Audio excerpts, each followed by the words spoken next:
This is 11th video for you, class 7th, subject SST, Geography section, chapter 1, topic environment, and this is part 1 for you.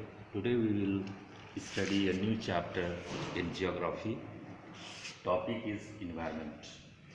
So first of all, geography word geo से लिया गया है. Geo means earth. The word environment is derived from a French word environ, which means surroundings. Dear students, आप NCERT की किताब से है geography, और इस पाठ की शुरुआत में एक छोटी सी कहानी के माध्यम से शुरुआत की गई है. तो कहानी इस तरह है कि रवि समर वेकेशन के बाद स्कूल जब आता है तो स्कूल के सामने जो फील्ड थी उसमें देखता है कि वहाँ पर डिगिंग का काम या खुदाई का काम चल रहा है. जब वो अपने पूछता है अपने दोस्तों से तो लोग कहते हैं, उनके दोस्त कहते हैं कि यहाँ पर बहुत बड़ा बिल्डिंग बनेगा, बहुत सारे फ्लैट्स बनेंगे.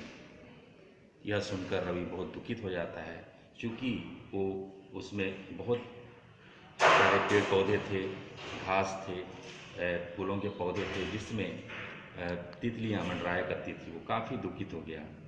दूसरे दिन जब स्कूल जाता है तब वो देखता, वहाँ पर प्रिंसिपल भी देखकर काफ़ी दुखित हो जाते हैं और काफ़ी चिंतित होते हैं. रवि जब क्लास जाता है तो इस बारे वो क्लास टीचर से भी बात करते हैं. तब क्लास टीचर उन्हें समझाते हैं कि देखिए इन्वायरमेंट कितना चेंज हो रहा है. रवि जानना चाहता है अपने शिक्षक से कि इन्वायरमेंट क्या है. तो शिक्षक बोलते हैं व्हाट एवर यू सी, इस जो कुछ आप देखते हैं इन्वायरमेंट है. तो रवि कहता है कि टेबल, डेस्क, बेंच मेरे दोस्त सभी इन्वायरमेंट के अंतर्गत आते हैं. तो टीचर बोलते हैं जी सभी कुछ इन्वायरमेंट के अंदर आते हैं. टीचर आगे कहते हैं कि इन्वायरमेंट दो चीज़ों से बनी है, लिविंग थिंग्स और non living things. Living things यानी कि जो जीवित हैं, पेड़ पौधे, एनिमल्स, और नॉन लिविंग थिंग्स जैसे पहाड़, पर्वत, नदियाँ. और शिक्षक रवि और अन्य साथियों को उस दिन होमवर्क के रूप में देते हैं कि अपने घर से कुछ लिविंग थिंग्स या मैन मेड थिंग्स और नेचुरल थिंग्स या ह्यूमन मेड थिंग्स को याद करके आना है. इस तरह शुरुआत होती है. तो बच्चों, आज हम इस टॉपिक में हम पढ़ेंगे meaning of environment, types of environment. इसमें नेचुरल इन्वायरमेंट और ह्यूमन इन्वायरमेंट आते हैं. ओके, तो इस कहानी के माध्यम से हम लोग थोड़ा समझ गए होंगे इन्वायरमेंट क्या है. ओके, तो शुरुआत करेंगे. The environment comprises the biotic and abiotic surroundings. Biotic means जैविक और अबायोटिक मीन्स अजैविक. बायोटिक यानी प्लांट्स, एनिमल्स, सभी लिविंग थिंग्स, और abiotic non living things like air, soil, land, light, etc.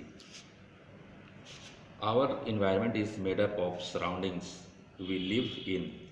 तो हमारा जो इन्वायरमेंट यानी कि पर्यावरण बना है जहाँ पर हम लोग रहते हैं. Where we live, the plant and animals life that exist there. वहाँ पर पेड़ पौधे, एनिमल्स सभी रहते हैं.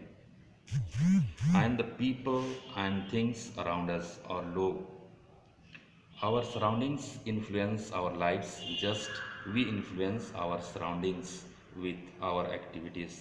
तो पर्यावरण को हम भी प्रभावित करते हैं और पर्यावरण भी हमें प्रभावित करते हैं. The environment may be broadly divided into two categories.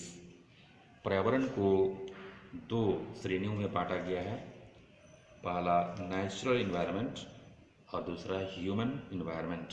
पहला प्राकृतिक वातावरण, दूसरा मानव पर्यावरण. तो टू टाइप्स है, नेचुरल इन्वायरमेंट और दूसरा ह्यूमन इन्वायरमेंट.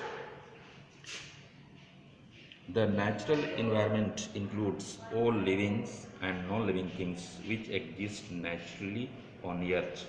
तो नेचुरल इन्वायरमेंट यानी कि प्राकृतिक पर्यावरण में शामिल हैं सभी लिविंग थिंग्स और नॉन लिविंग थिंग्स जो इस धरती में विद्यमान हैं। Living things includes all the living organism of plants and animals kingdom including human and minute microorganism।